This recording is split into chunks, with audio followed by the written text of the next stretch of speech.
Professor বেবে স্টুডেন্টদের মারছেন কেন আপনি? এই ছেলেটা এপিসোডের শুরুতে দেখা যায় বিদ্যার বাড়িতে পায়েল, রোষা, কৃতি এবং রাজরিত চ্যাটার্জি প্রেজেন্ট ছিল। বিদ্যা বেশ স্ট্রিক্টলি সবাইকে বলে যে তারা যেন এখন বাড়ি ফিরে যায়, কারণ ডিল ফাইনাল হয়ে গেলে ফাগুন ওই বাড়িতেই ডটার ইন ল হয়ে যাবে।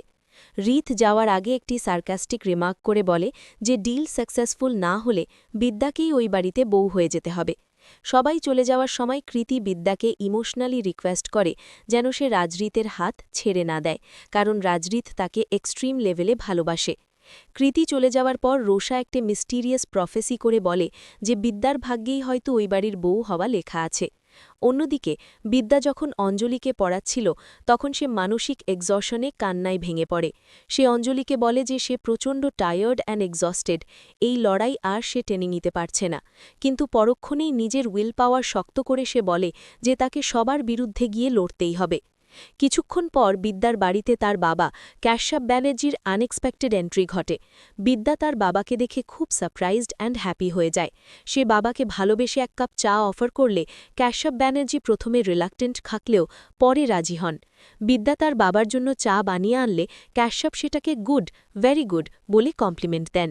বিদ্যা খুব ইমোশনাল হয়ে পড়ে, কারণ এটার প্রথমবার তার বাবা তার কোনো কাজের অ্যাপ্রিসিয়েশন করলেন।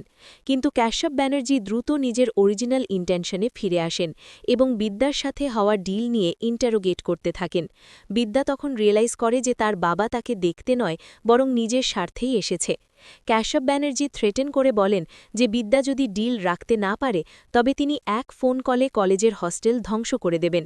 বিদ্যা সাহসের সাথে উত্তর দেয় যে তার ডিকশনারিতে নো বলে কোনো শব্দ নেই এবং সে কোনো স্টুডেন্টের ফিউচার বা ড্রিম ডিস্ট্রয় হতে দেবে না। পরের পার্টে দেখা যায় বিদ্যা রাজরিতের অফিসে যায়।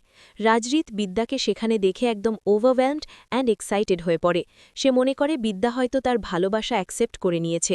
রাজরিত ইমোশনাল হয়ে বিদ্যাকে জড়িয়ে ধরতে চাইলে বিদ্যা তাকে ফিজিক্যালি স্টপ করে দেয়। বিদ্যা রাজরিতের ভালোবাসার গভীরতা পরীক্ষা করার জন্য তাকে একটি প্রমিস করতে বলে। সে বলে, আপনি যদি আমাকে সত্যি ভালোবেসে থাকেন তবে আমি যা চাইব তা আপনাকে দিতে হবে। রাজরিত ঘাবড়ে গেলেও বিদ্যার জন্য সব করতে রাজি হয়। বিদ্যা তখন তার আল্টিমেট ডিমান্ড পেশ করে এবং বলে যে রাজরিতকে ফাগুনকে বিয়ে করতে হবে। বিদ্যার এই শকিং ডিমান্ড শুনে রাজরিত একদম দাম স্ট্রাক হয়ে যায়। সে জানায় যে সে শুধু বিদ্যাকেই নিজের স্ত্রী হিসেবে মানে এবং ফাগুনকে কোনোদিন স্টেটাস দিতে পারবে না। কিন্তু বিদ্যা তাকে তার প্রতিশ্রুতির কথা মনে করিয়ে দিয়ে ফাগুনকে বিয়ে করার জন্য প্রেশারাইজ করতে থাকে। অনেক মেন্টাল স্ট্রাগলের পর রাজরিত রাজি হয়ে যায়। বিদ্যা মনে মনে শান্তি পায় যে হস্টেলের স্টুডেন্টদের ভবিষ্যৎ বেঁচে গেল। রাজরিত তখন দুঃখে বলে যে বিদ্যার কাছে তার ভ্যালিউজ অ্যান্ড স্টুডেন্টসই সবার আগে, তার ভালোবাসার কোনো দাম নেই।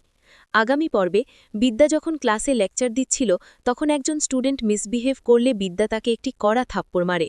ঠিক তখনই রাজদীপ চ্যাটার্জি সেখানে উপস্থিত হয়ে বিদ্যাকে কনফ্রান্ট করেন কেন তিনি স্টুডেন্টদের ওপর হাত তুলছেন।